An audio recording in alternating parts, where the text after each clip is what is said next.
Hello everyone. I welcome you all on my channel English with Shiva. So in this new video we will discuss a very important metaphysical poet John Donne. तो आज की इस video में हम जानेंगे John Donne के बारे में, उनकी लाइफ के बारे में, उनके इम्पोर्टेंट वर्क्स के बारे में। तो चलिए शुरू करते हैं अपनी आज की इस वीडियो को।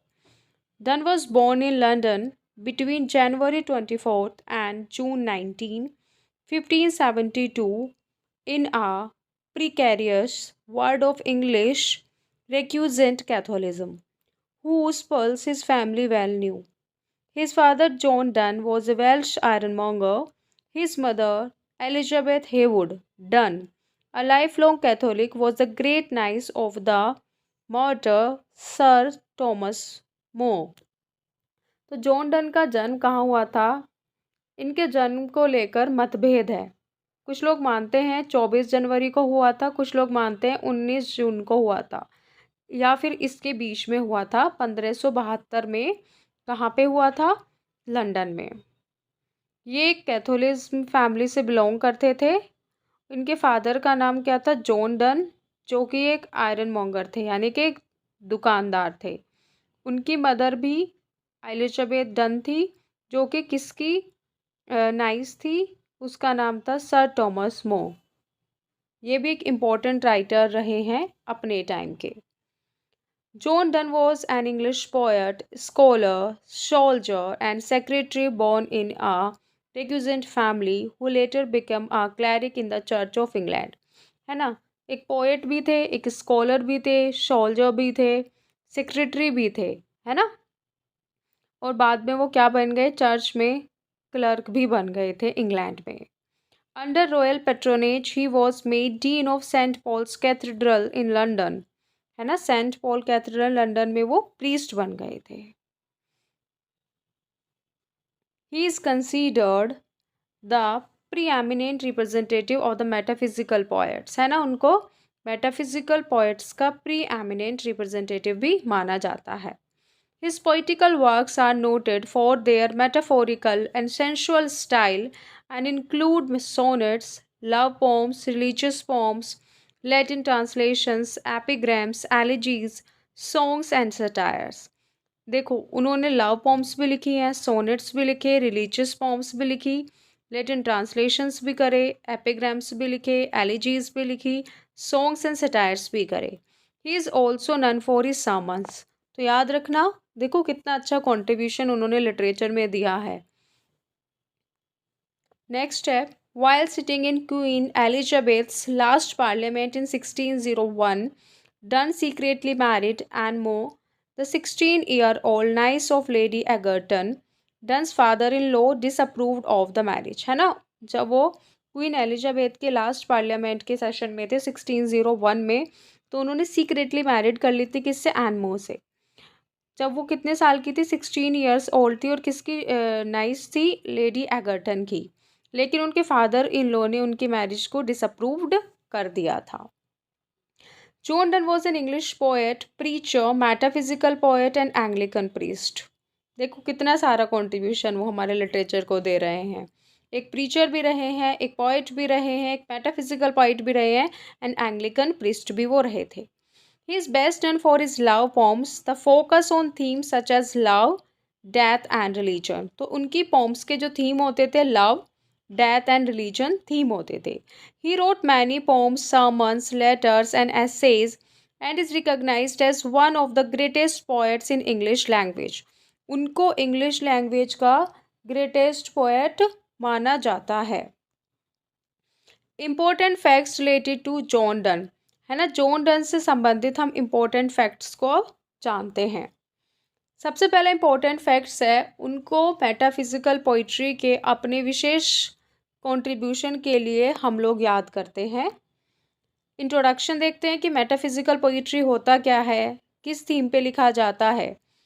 Metaphysical poetry is a genre of poetry that deals with deep spirituality, religion etcetera. Metaphysical poetry एक जॉनर है पोइट्री का जो किससे डील करता है? डीप स्पिरिचुअलिटी से, रिलीजन से। It is a highly intellectual form of poetry and presents the word to its reader in different way. है ना, इस स्टाइल में क्या होता है, इस पोइट्री में वर्ड को रीडर के सामने डिफरेंट तरीके से पेश किया जाता है। It asks question that science can't answer.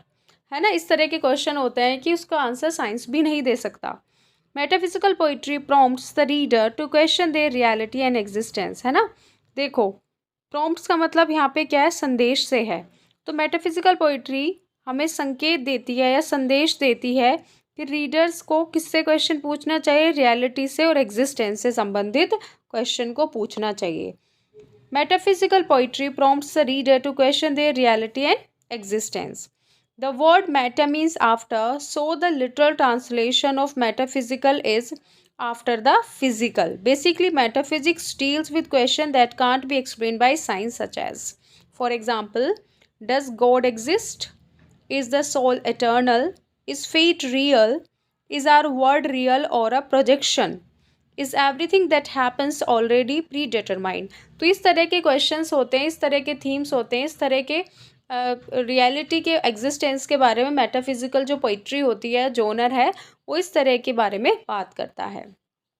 Next हम बात करते हैं जॉन डन के इम्पोर्टेंट वर्क्स के बारे में। तो इनके बहुत सारे इम्पोर्टेंट वर्क्स हैं, बहुत सारा कंट्रीब्यूशन उन्होंने दिया है, स्पेशली सोनेट्स और के रूप में उन्होंने बहुत अच्छा कंट्रीब्यूशन दिया है। होली सोनेट्स जो कब लिखा गया था, 1633 में। वैलिडिक्शन ऑफ फॉरबिडिंग मॉर्निंग भी एक इनका इम्पॉर्टेंट वर्क है जो कब लिखा गया था, 1633 में। द कैनोनाइजेशन, ये भी इनका एक इम्पॉर्टेंट वर्क है 1633 में, जिसका मतलब है अ सेंट ऑफ लव। ये बहुत इनकी अच्छी पोम है, इसको पढ़ लेना, इससे अक्सर एग्जाम में क्वेश्चन पूछे जाते हैं। द फ्ली, ये भी एक इनका इम्पॉर्टेंट वर्क है, इनका इम्पॉर्टेंट पोम है, 1633 में लिखी गई थी। तो the canonisation, the flea examination point of view से भी इम्पोर्टेंट है। द गुड मोरो, ये भी इम्पोर्टेंट है। Death B not proud, this is the most important work जो हम जॉन डन ने लिखा था। द ड्रीम भी एक इनका इम्पोर्टेंट वर्क है। बैटन माई हार्ट 3 भी जॉन डन का एक इम्पोर्टेंट वर्क है। Go and catch a falling star, ये भी 1633 में लिखा गया, इनका एक इम्पोर्टेंट वर्क है। Ecstasy, the sun rising 1633, to his mistress going to bed 1593। इसमें कंफ्यूज नहीं होना है ना, बच्चे कंफ्यूज हो जाएंगे क्योंकि हम लोगों को लगता है कि ये एंड्रू मार्वेल की होगी, लेकिन ये किसकी है, जॉन डन की इम्पोर्टेंट पोम है। फिर है हमारा एक इम्पोर्टेंट, इनका बहुत इम्पोर्टेंट कंट्रीब्यूशन है बायथनल्स, जो कि बहुत कम बच्चों को इसके बारे में इंफॉर्मेशन होगी, तो आप लोग इसको भी याद कर लेना। डिवोशन अपॉन एमरजेंट ओकेजन्स, ये इनके इम्पॉर्टेंट वर्क्स थे जिनके द्वारा इन्होंने इंग्लिश लिटरेचर में अपना कंट्रीब्यूशन दिया था। अब हम इनकी जानेंगे कुछ इम्पोर्टेंट कोटेशंस के बारे में जो एग्ज़ाम्स में अक्सर पूछी जाती हैं। I am two fools I know for loving and for saying so. देखो कितनी अच्छी बात कह रहा है।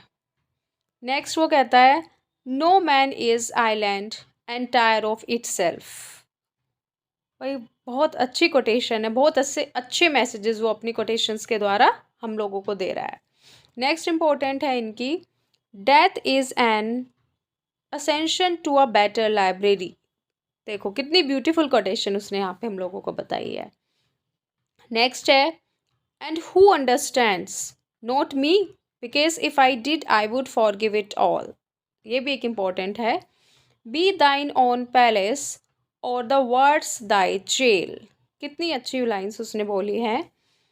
No spring nor summer beauty hath such grace as I have seen in one autumnal face the autumnal. कितना इम्पोर्टेंट और कितनी अच्छी लाइन्स उसने कोटेशंस बोली हैं।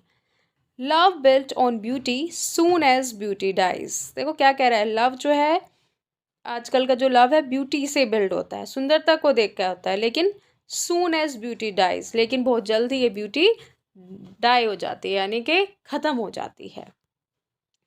So thank you for watching. I hope you all have enjoyed the video. Like, share and subscribe my channel. Have a nice day.